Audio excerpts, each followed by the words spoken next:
All right, we are crossing over Park Avenue, headed to our third hotel of this New York City trip. Its history is maybe a little scandalous. We'll get into that as we check into the Warwick Hotel, dating all the way back to 1926. We'll get into all the architecture check-in process coming up next.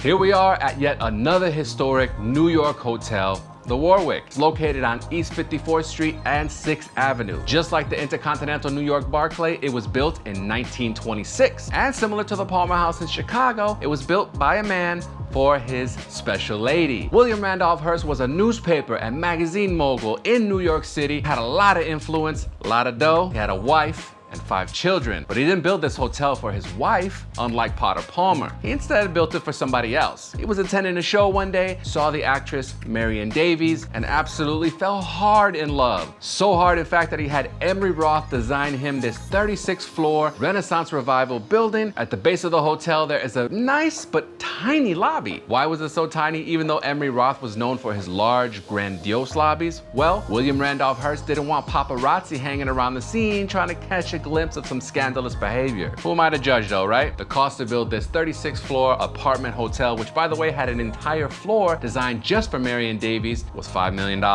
Famous guests that have stayed at the hotel include Elvis Presley and the Beatles. There are probably a few more, but we won't get into all those. What we will get into though is the routine that y'all all know and love by this point, a room tour, checking out the amenities, restaurants, fitness center, things to do in the area. But before we get into that, please go ahead and finesse that like button and subscribe if you are new to the channel. And a special shout out to all my Patreon members who made this trip possible. Thank you so much. I love y'all.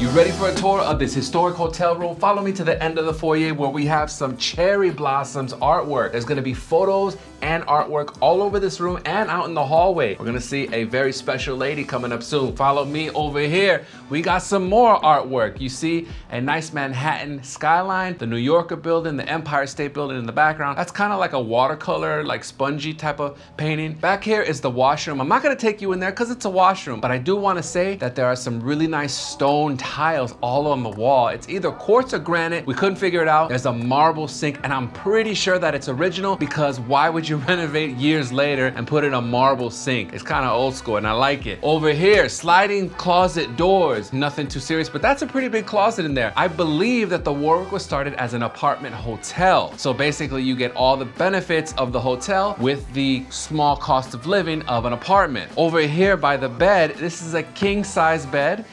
Felt comfortable. We got a couple of nightstands here and some lamps. The 2 night lamps and the table lamp all match. It's an Art Deco style from years gone by. Look at this.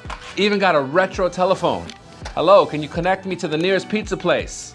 All right, over here we got a small table with ice bucket, coffee maker, nice cups, a long dresser. There is a mini bar in here. We're not gonna touch that again. We're not trying to pay $500 for a bag of peanuts. Over here, there's a Samsung Smart TV. But oh no, this is a basic remote. No way to change the source. Here's a hack for you. When you plug in your HDMI port, use this little control stick to choose your source.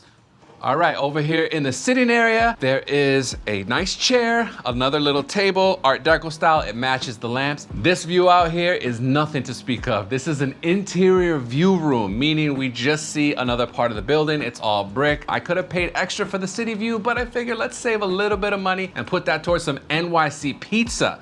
Finally, over here, we have a work area, and this, I gotta say, is pretty impressive. For some reason, another phone, not sure, but again, we have some photographs. We have Marion Davies, the mistress, for whom this hotel was built. Seriously, check the earlier part of the video. You should have paid attention.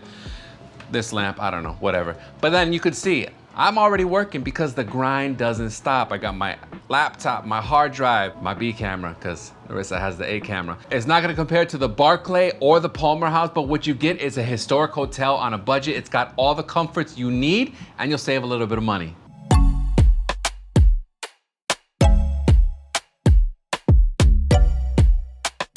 This is the seafood pilaf from Molivos, a Michelin plate recommended restaurant just south of Central Park on 7th Avenue. In the seafood pilaf, there's shrimp, calamari, orzo, feta cheese, and various herbs. Looks delicious. And it is delicious. The orzo and the calamari are both chewy, but the textures are slightly different. Earlier today, we were at the High Line, Chelsea Market, you know, just continuing to explore NYC. Slice a piece of cheese before I attempt to eat it. This is a giant block of feta. Here's my Greek village salad. It's got feta and see some capers, red onions, tomatoes. All right, let's try it. This salad is nice and fresh. It's got great flavor with the herbs in there. The feta cheese isn't very salty, so it's a nice complement, extra flavor. And then the vinaigrette is great too. It's nice and cold, which is contrasting to what it feels like out there. It's a little bit of a sauna, very hot and humid. So what do you do when you're visiting a city like New York and there happens to be a hurricane hitting the area at the moment? Well, you head to the gym of your hotel, get in a solid workout, and that's what we're doing today at the Warwick. We're on their 3rd floor fitness center. It's not looking too great outside, so I'm kind of happy that we're in here getting a nice solid workout, so let's go.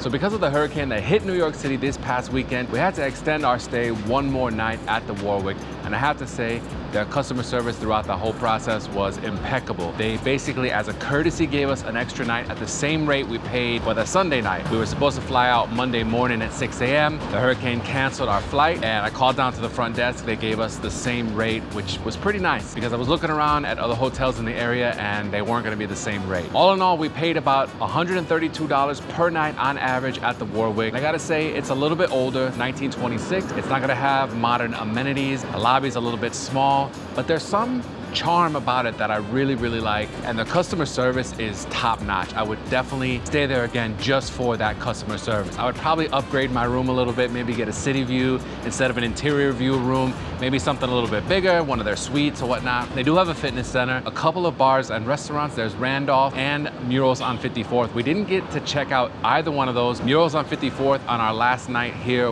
was closed, and that's the night we had planned to grab drinks there. It's a great location on 54th Street and 6th Avenue. A lot of stuff is close by, including subway stations, Rockefeller Center, a few restaurants and grocery stores, things like that. Most of the stuff that you will need on a short trip to New York City. So would I stay at the Warwick once again? Absolutely. It was a great experience. Thank you for watching. Peace.